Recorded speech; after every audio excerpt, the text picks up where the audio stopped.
Kami mau terus percaya kepada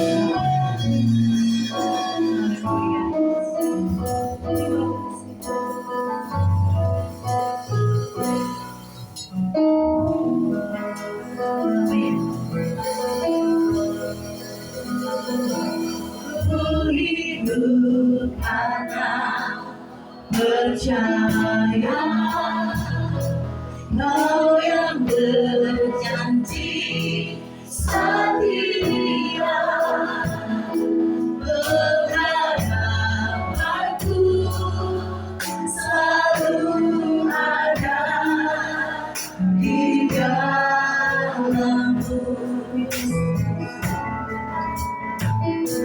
Ku tidak akan menyerah meski dalam kesesakan seluruh hidupku dalam genggamanmu.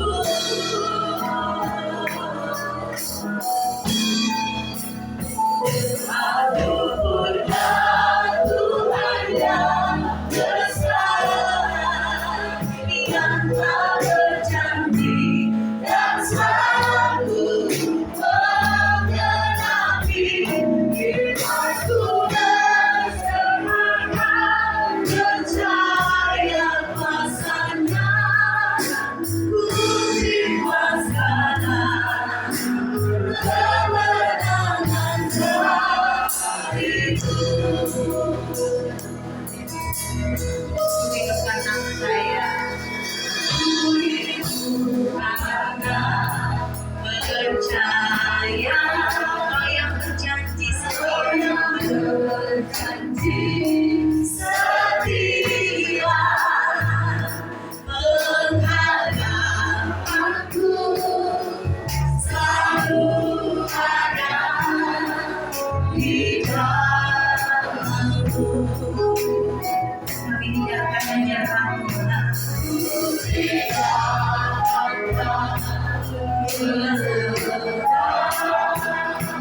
Meski dalam kesesakan seluruh hidupku dalam genggamanmu. Punya Tuhan yang besar.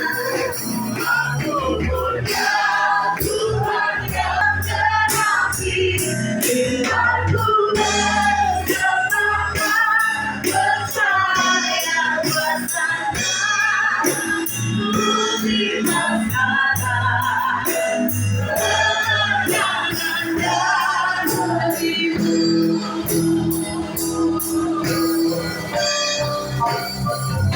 Aku punya Tuhan yang besar yang telah berjanji dan selalu menggenapi firman-Ku bersemangat percaya kuasa-Nya. Ku terima sekarang kemenangan dariku. Punya Tuhan yang besar. Terima kasih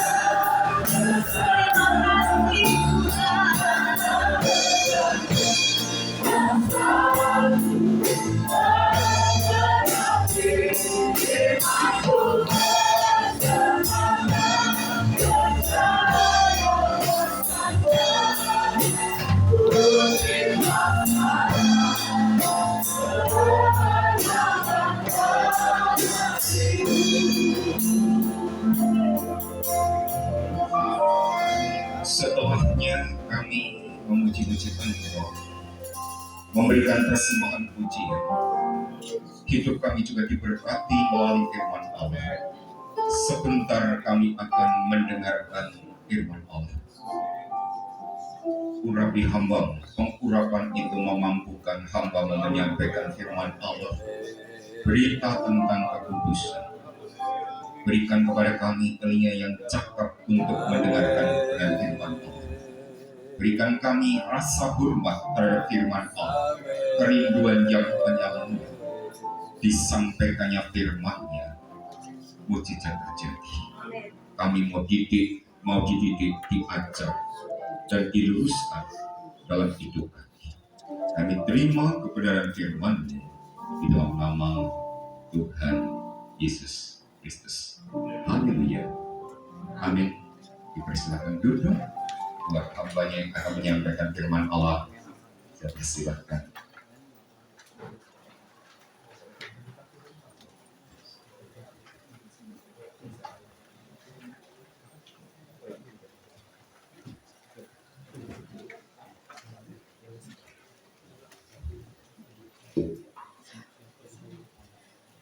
Baik, puji Tuhan pada hamba Tuhan di wilayah 6.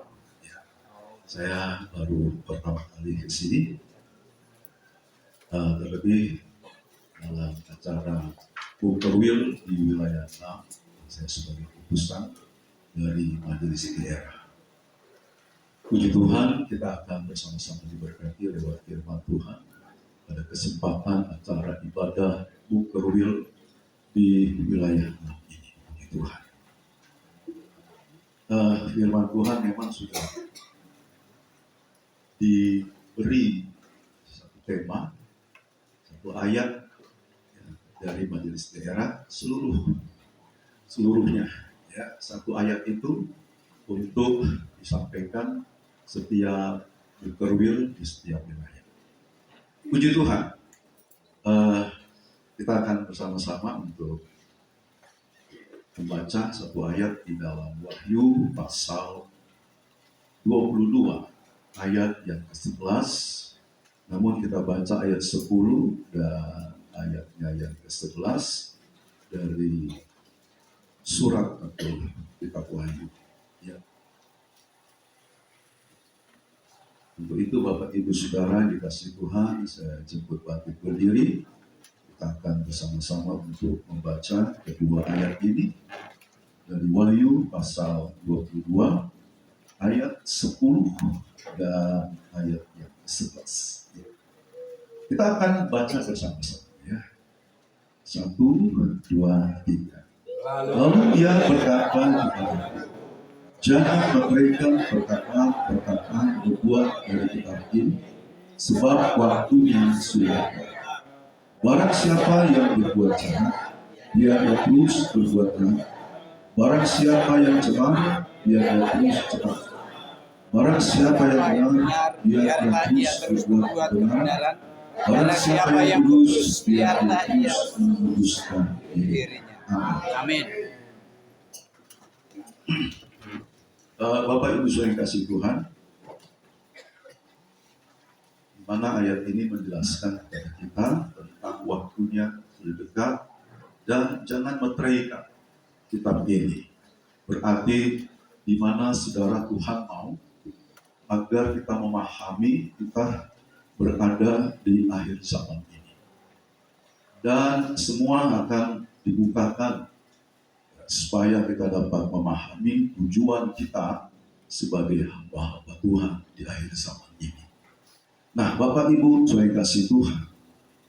Kalau kita bisa melihat ya saat-saat ini bahwa saudara gereja Tuhan atau pelayan Tuhan atau jemaat Tuhan atau hamba Tuhan di dalam kehidupan ini, saudara, kita bisa melihat sekarang. Kalau kehidupan gereja Tuhan terus mau dipimpin oleh Roh, berjalan dalam pimpinan Roh Kudus, maka hasilnya adalah di mana dia menjalankan kebenaran, menjalankan kekudusan. Tapi saudara, di sisi lain, di situ juga harus digenapi. Ada yang berjalan dengan perbuatan daging, keinginan daging, maka disitulah gereja juga masuk ke area itu. Dulu kita tidak pernah melihat, khususnya BPD. Beberapa waktu yang lalu, hamba-hamba Tuhan di Jakarta demo itu kepada pimpinan. Tentu itu semua sudah viral. Kita bisa melihat, kita bisa menanggapi apa? Hamba Tuhan ingin dipimpin oleh roh apa daging? Kalau daging, ya seperti itu. Bentar-bentar tidak cocok dan sesuai demo. Itu daging. Gereja pun hari-hari ini, saudara, mengarah kedua arah ini. Dipimpin roh atau dipimpin daging. Keinginan roh atau keinginan daging. Itulah, saudara. Kita akan bersama-sama mencermati firman Tuhan ini. Nah, saudara, ayat yang ke-10 tadi itu berbicara menjelang kedatangan Tuhan kedua kali. Waktunya sudah dekat.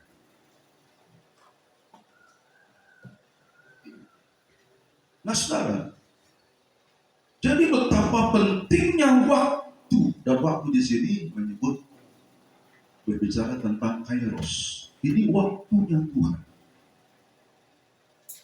Tuhan beri kesempatan kepada setiap kita sebagai hamba-hamba Tuhan, saudara, menggunakan waktu yang Tuhan beri.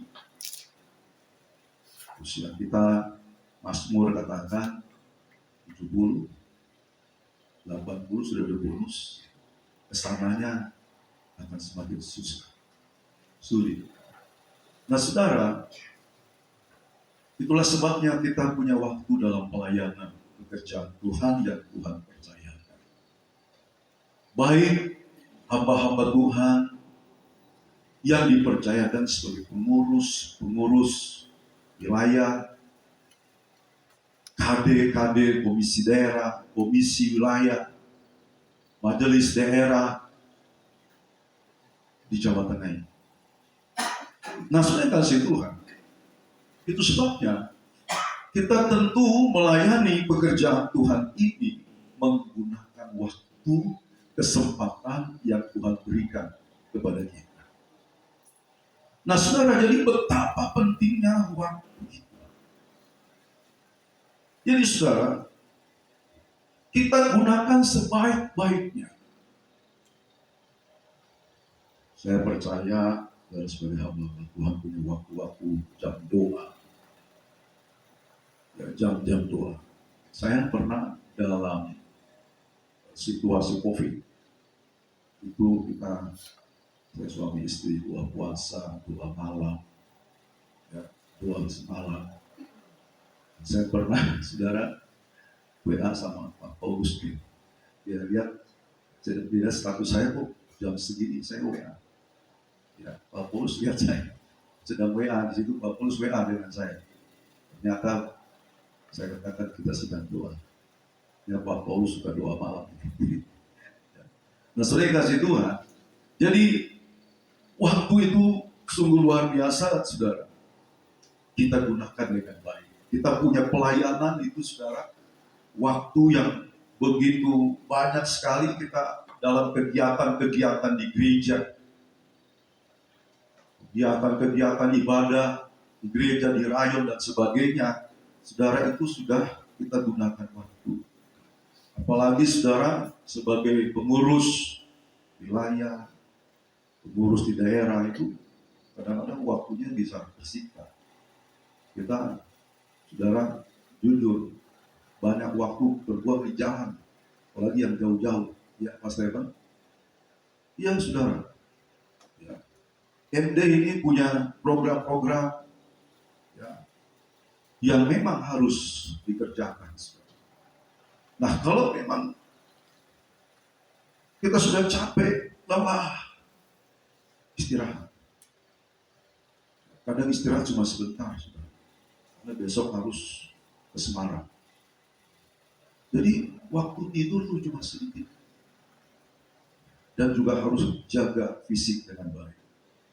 Dan saudara, saya percaya saudara diberi tanggung jawab oleh Tuhan untuk sebuah pelayanan yang Tuhan percayakan. Saya percaya saudara menggunakan waktu-waktu bersama dengan Tuhan, mempersiapkan diri sebuah pelayanan yang saudara layani, yang Tuhan percayakan. Nah, saudara, kita melihat kebenaran firman Tuhan di sini. Bahwa iblis pun tahu waktunya sudah dekat. Itu sebabnya dalam Wahyu pasal 12 ayat yang ke-12. Di sana firman Tuhan menjelaskan bagaimana saudara. Firman Tuhan di sini berkata, karena itu bersukacitalah hai sorga dan hai kamu sekalian yang diam di dalamnya. Celakalah kamu hai bumi yang dan laut, karena iblislah turun kepadamu dalam geraknya yang dasar.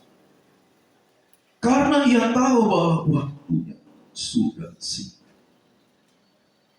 Nah saudara, iblis tahu waktunya sudah singkat. Jadi cara kerja dia begitu keras. Tujuan iblis tidak lain ingin menjatuhkan setiap orang-orang kudus, orang-orang benar. Dia ingin jatuhkan. Dia berusaha keras, bekerja keras. Sebab tidak salah firman Tuhan menjelaskan, sepertiga bintang di langit diseret oleh ekor naga. Nah sudah kasih Tuhan, kita tahu bagaimana iblis bekerja keras untuk menjatuhkan tentunya kita sebagai hamba-hamba Tuhan. Nah saudara, jadi kalau iblis saja dia bekerja keras untuk menjatuhkan setiap manusia jatuh ke dalam dosa. Itulah saudara tujuan iblis. Nah kalau iblis saja bekerja sedemikian rupa dengan tujuan ingin supaya menggagalkan keselamatan, menggagalkan pelayanan banyak hamba-hamba Tuhan yang saudara di mana iblis bekerja sehingga hamba-hamba Tuhan bisa jatuh dalam dosa. Nah, sekarang apa kita sebagai hamba-hamba Tuhan sedang bekerja keras? Apakah kita sebagai hamba-hamba Tuhan sedang bekerja keras? Atau kita santai? Nah, sudah kasih Tuhan satu pertanyaan. Apakah kita hari-hari ini sedang bekerja keras di ladang Tuhan yang Tuhan percaya?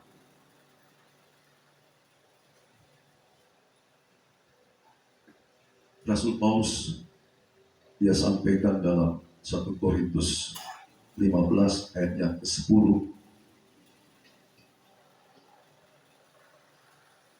Di mana dia seorang hamba Tuhan, dia tidak menyia-nyiakan waktu. Dia begitu bekerja keras. Dikatakan dalam 1 Korintus 15 ayat yang ke-10. Tetapi karena kasih karunia Allah, aku adalah sebagaimana aku ada sekarang. Dan kasih karunia yang dianugerahkannya kepadaku tidak sia-sia. Sebaliknya aku telah bekerja lebih keras daripada mereka semua. Tetapi bukannya aku, melainkan kasih karunia Allah yang menyertai aku. Rasul Paulus dia berkata bahwa dia tidak menyia-nyiakan kasih karunia Allah yang dianugerahkan kepadanya. Nah saudara, itu sebabnya Rasul Paulus dia bekerja lebih keras dari yang lain. Dia bekerja lebih keras di dalam pelayanan yang Tuhan kasih karuniakan itu. Nah saudara, bekerja keras menggunakan kata kopiau, artinya dia berjerih lelah. Berjerih lelah dan tidak mengenal lelah. Dia bersusah-susah untuk pekerjaan Tuhan, ya, dalam pelayanan bersusah-susah. Jadi saya bisa tangkap Ibu Yeremia bersaksi, ya itulah hamba Tuhan, ya, yang merintis, yang membuka pelayanan ya babat alas, itu saya juga alami seperti itu. Ya itu memang harus dialami. Kalau Rasul Paulus saja sedemikian dia mau bekerja keras. Jadi setiap kita hamba-hamba Tuhan pasti ya, ingin seperti apa yang Paulus katakan. Ingin bekerja keras di dalam pelayanan. Ya, saya percaya ini gereja di tempat ini tentunya pergumulannya luar biasa. Ya. Dan pergumulan itulah di mana dia berusaha, susah-susah, tidak mengenal lelah untuk supaya di sini ada bangun sebuah rumah Tuhan, bangun sebuah gereja. Nah, saya kasih Tuhan sedikit kesaksian, saudara. Saya pelayanan di Kelampok. Waktu itu masih sewa rumah, belum punya tanah, belum bangun gereja juga belum. Nah, saudara, sampai bisa berdiri gereja, bisa membangun, sekalipun saudara harus mengalami resolusi warga sampai kepada pemerintahan, sampai kepada ancaman dan lain sebagainya. Tapi gereja di sana bisa berdiri, bisa membangun.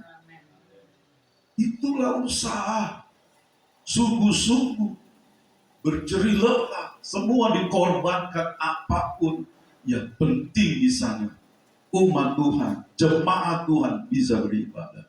Gereja bisa berdiri di tempat yang tadinya tidak boleh sama sekali ada gereja. Saudara, cukup. Kalau kita melayani dengan sungguh-sungguh, dengan hidup yang benar, hidup yang berkenan, pasti pembelaan Tuhan itu nyata. Ya saudara, saya tahu warga orang-orang yang tidak mengizinkan gereja ada di situ. Ada provokatornya. Nah, saudara, itulah menjadi satu pergumulan. Setelah gereja sudah jadi, sudah digunakan, saya nggak ada izin itu bangun gereja. Karena di kabupaten nggak bisa, mental saudara nggak bisa. Tapi Tuhan punya banyak cara bagaimana itu gereja bisa dibangun dan bisa berdiri. Dan akhirnya warga di situ, gereja sudah berdiri, ya mereka diam saja. Sekalipun ada ancaman, tapi ternyata tidak. Itu semua karena Tuhan. Dan satu saat saudara, waktu malam, tiba-tiba pintu diketuk. Saya buka, siapa? Ternyata ada warga di situ yang sudah sedikit agak sepuh. Saya silakan masuk, Pak, masuk. Dia duduk, dia diam. Saya mulai tanya, ada apa, Pak? Di situ dia bilang, Pak, kita maaf. Saya lah provokatornya. Saya provokator. Saya kesini minta maaf. Sekarang Bapak silakan gunakan tempat ini untuk ibadah. Itu. Gunakan tempat ini. Saya dukung. Saudara yang kasih Tuhan, itu cara Tuhan yang luar biasa. Dan semua orang tunduk sama dia. Kalau dia katakan A, dia katakan B, itu orang pengaruhnya besar. Nah, saudara yang kasih Tuhan, itulah pembelaan Tuhan. Kalau kita mau bekerja keras untuk pekerjaan Tuhan, saya percaya mujizat pasti ada. Saudara yang kasih Tuhan, mari di sini kita mau belajar seperti Rasul Paulus. Dia menjadi tolok ukur yang baik, contoh yang baik dalam pelayanan kita sebagai hamba-hamba Tuhan, ya saudara, di akhir zaman ini. Mengapa, saudara? Karena saudara pelayanannya senantiasa dipimpin oleh Roh Kudus. Sekarang kita masuk Alkitab katakan tadi ayat 11 berkata, barang siapa yang berbuat jahat, biarlah ia terus berbuat jahat. Barang siapa yang cemar, biarlah ia terus cemar. Barang siapa yang benar, biarlah terus berbuat kebenaran. Barang siapa yang kudus, biarlah ia terus menguduskan diri. Nah, saudara yang kasih Tuhan, di mana kita sebagai hamba-hamba Tuhan di akhir zaman ini, saudara? Apa yang dimaksud dalam ayat yang ke-11 ini? Yang jahat, biarlah dia terus. Jadi nggak ada bisa yang ngerem. Nggak ada yang bisa ngerem lagi. Jadi kejahatan terus berlangsung kepada kesempurnaan. Kecemaran dosa terus semakin meningkat. Tidak ada yang bisa stop. Yang jahat semakin jahat, yang cemar semakin cemar. Tapi di sisi lain, yang berbuat kebenaran, dia semakin terus mengerjakan kebenaran. Yang kudus, dia terus semakin menguduskan dirinya. Nah sekarang, jadi ayat ini menjelaskan kepada kita, barang siapa berbuat jahat, dia terus berbuat jahat. Sama dengan hal yang cemar tadi. Nah inilah saudara berbicara tentang perbuatan daging.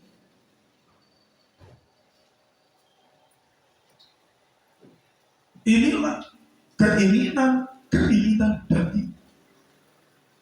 Nah saudara, bahwa keinginan daging, perbuatan daging ini bukan saja dilakukan orang di luar sana,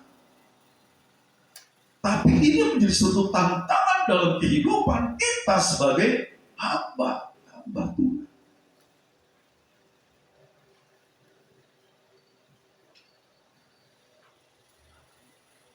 Barang siapa, dan ini menunjuk kepada pribadi.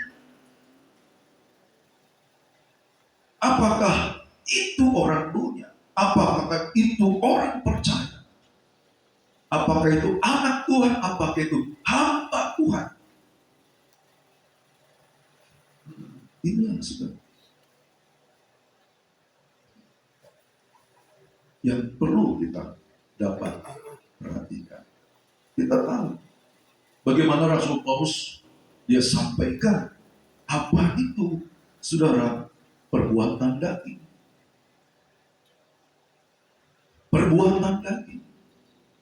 Dan kita bisa melihat daftarnya yang Rasul Paulus katakan dalam Galatia 5 ayat 19 sampai ayat 21. Di situ dijelaskan. Dari ayat 16, maksudku ialah hiduplah oleh roh, maka kamu tidak akan menuruti keinginan daging. Sebab keinginan daging berlawanan dengan keinginan roh, dan keinginan roh berlawanan dengan keinginan daging, karena keduanya bertentangan, sehingga kamu setiap kali tidak melakukan apa yang kamu kehendaki. Akan tetapi jikalau kamu memberi dirimu dipimpin roh, maka kamu tidak hidup di bawah hukum Taurat. Baru ayat 19 berkata, perbuatan daging telah nyata, yaitu percabulan, kecemaran, hawa nafsu, penyembahan berhala, sihir, perseteruan. Hamba Tuhan bisa perseteruan.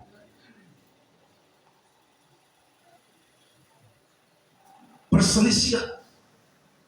Hamba Tuhan juga bisa berselisih. Iri hati. Hamba Tuhan juga bisa. Iri hati. Bisa. Percederaan, roh bocah. Ini semua ada keinginan daging. Kalau ini ada, daftar ini ada dalam hidup kita, bertobat itu. Ya, amarah, kepentingan diri sendiri, pencitraan, roh pemecah, kedengkian, kemabukan, pesta pora, dan lain sebagainya. Nah, Bapak Ibu, terima kasih Tuhan. Tentu kita berharap itu sudah tidak ada lagi. Keinginan daging itu sudah kita salibkan. Tidak ada lagi dalam kehidupan kita. Namun sudah kasih Tuhan, sampai hari ini pun masih ada hamba-hamba Tuhan yang memiliki daftar ini.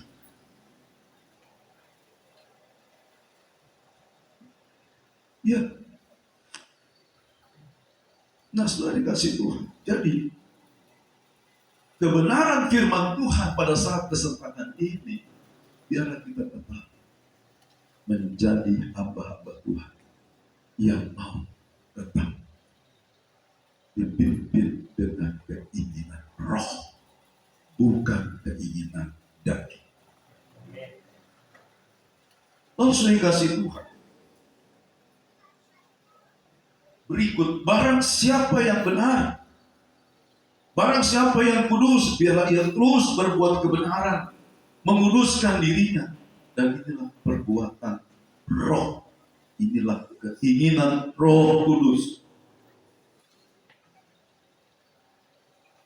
Nah, setelah dikasih Tuhan, jadi orang yang terus hidup oleh roh, dipimpin oleh roh, maka hasilnya adalah karakter Kristus. Hasilnya karakter Kristus. Jadi tidak akan pernah ada masalah hamba Tuhan satu dengan yang lain. Betul. Hamba Tuhan dengan pengurus wilayah nggak ada masalah. Hamba Tuhan dengan pengurus daerah nggak ada masalah. Kenapa? Dikendalikan oleh karakter Kristus. Mungkin ada yang belum pas majelis daerah, belum ada yang pas di majelis wilayah. Nggak perlu kita komplain. Nggak perlu. Pakai karakter Kristus. Kita doakan. Kita bantu yang baik. Itu karakter Kristus. Tapi kalau masih ada komplain, ngancam-ngancam, ini daging. Itu sebabnya kita melihat ayat berikut, saudara, di Galatia ini, ayat yang ke-22. Tetapi buah roh ialah kasih,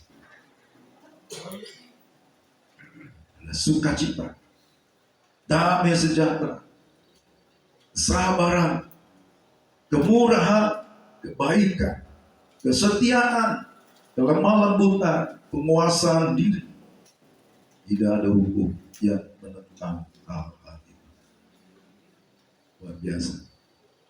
Kalau kita hamba-hamba Tuhan memiliki karakter Kristus, bisa menguasai diri dalam tindakan, dalam perbuatan, dalam perkataan, bisa mengendalikan diri. Nah, sudah kasih Tuhan. Itulah sebabnya di sini, mari kita mau hidup terus dipimpin oleh Roh Kudus, sehingga hasilnya adalah karakter Kristus. Sungguh luar biasa. Kalau karakter Kristus ada, kita akan menjadi gereja yang sempurna. Itu sebabnya Yesus berkata dalam Matius pasal 7 ayat 21 sampai 23. Matius 7 ayat 21 sampai 23. Bukan setiap orang yang berseru-seru kepadaku, Tuhan, Tuhan, akan masuk ke dalam kerajaan surga, melainkan dia yang melakukan kehendak Bapa-Ku yang di surga. Pada hari terakhir, banyak orang akan berseru kepadaku, Tuhan, Tuhan, bukankah kami bernubuat demi nama dan mengadakan banyak mujizat demi namamu juga? Pada waktu itulah aku akan berterus terang kepada mereka dan berkata, aku tidak pernah mengenal kamu, enyahlah daripadaku kamu sekalian. Apa saudara? Membuat jahat. Tadi kita pahami berkata, yang jahat semakin jahat, cemar semakin cemar. Kenapa di sini, saudara? Tuhan tidak mengenal. Padahal mereka ini orang-orang yang hebat, mengusir setan, mengadakan mujizat, kesembuhan, dan lain sebagainya dalam pelayanan mereka. Nah, setelah dikasih Tuhan, bahwa saudara, karunia Tuhan beri kepada hamba Tuhan. Karunia itu dipercayakan, ada hamba Tuhan diberi karunia, dipercayakan karunia mujizat, karunia iman, karunia kesembuhan. Itu karunia. Dan Tuhan hargai karunia itu dan Tuhan lakukan. Dia berdoa orang sakit sembuh, mujizat bisa jadi. Itu karunia, itu diberi oleh Tuhan.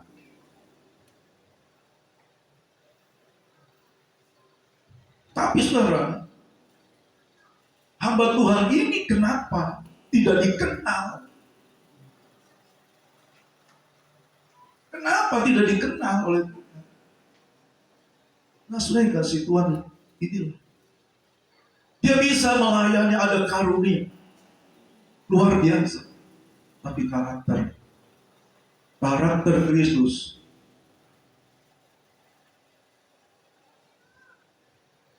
dia tidak miliki dengan baik. Tuhan tidak terpayu dengan karunia. Tapi karakter itu membawa kepada kegagalan.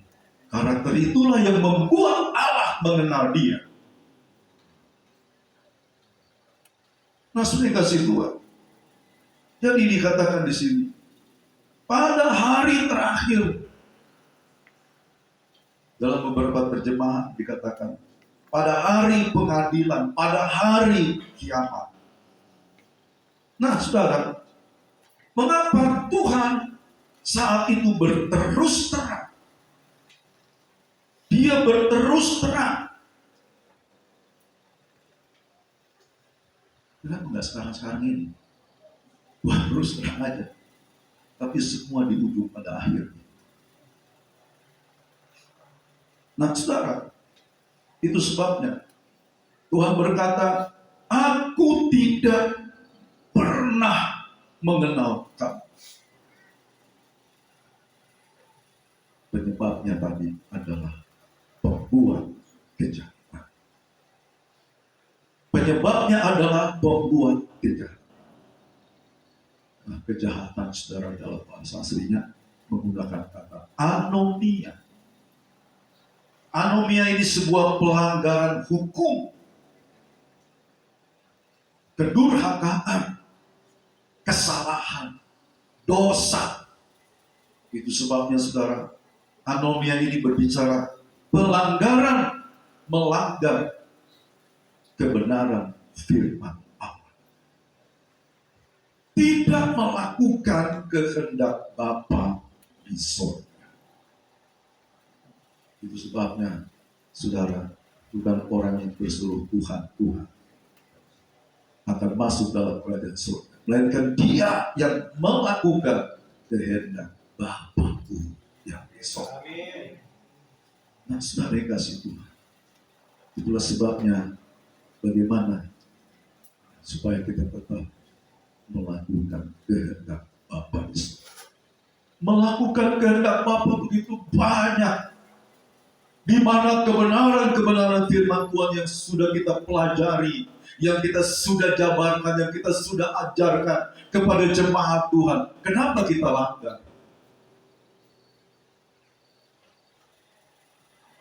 Itulah sebabnya, saudara, Tuhan tidak mengenal Roma pasal 8. Kenapa Tuhan tidak mengenal? Roma pasal 8 pada ayat yang ke-7 dan ayat yang ke-8. Sebab keinginan daging adalah perseteruan terhadap Allah. Jadi kalau kita sudah hidup, kita menginginkan keinginan daging, perbuatan daging, maka saudara, firman Tuhan jelaskan bahwa merupakan perseteruan terhadap Allah. Kenapa saudara perseteruan terhadap Allah? Karena dia tidak takluk kepada hukum Allah. Dan hal ini memang tidak mungkin bagi mereka yang hidup dalam daging, tidak mungkin berkenan kepada Allah. Bagaimana saudara? Tadi Allah terus terang tidak mengenal. Karena memang saudara, firman Tuhan tadi menjelaskan, ya, disitulah dia melanggar hukum-hukum kebenaran firman. Hidup dalam daging tidak mungkin berkenan kepada Allah. Nah, Bapak Ibu, selain kasih Tuhan, ketika kita melayani Tuhan, masih ada daftar-daftar keinginan daging tadi. Wow, kita bertobat di situ. Yang Allah kenal adalah hamba-hambanya yang hidup dalam karakter Kristus. Dia kenal. Kenapa? Supaya kita menjadi sesuai dengan gambaran anaknya. Itulah sebab biarlah kita sebagai hamba-hamba Tuhan dan sampai hari ini Tuhan terus percayakan kita melayani pekerjaannya. Mari sebentar kita akan bermusyawarah. Mari kita dukung pekerjaan Tuhan di Jawa Tengah dengan sungguh-sungguh. Walaupun mungkin ada banyak hal-hal yang seakan-akan belum sesuai, tapi mari kita terus dukung, karena kita ini hamba-hamba Tuhan yang memiliki karakter Kristus. Biarlah saudara kita semakin terus membawa hidup kita sama seperti Yesus.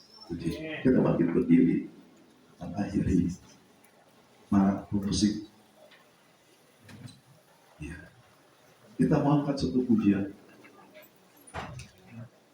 Seperti Yesus, seperti Yesus.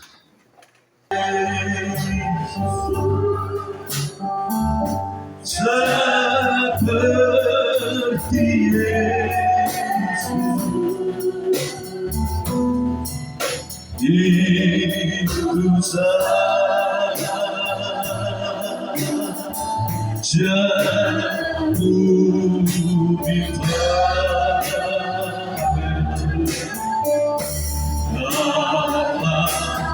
jatuh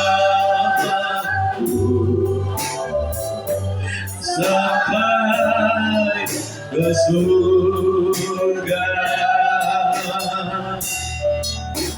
Saya seperti Yesus.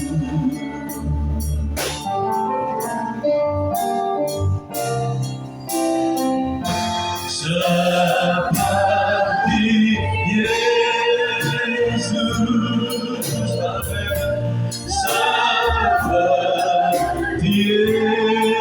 Yesus, itu saja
Terima kasih Bapak Risno.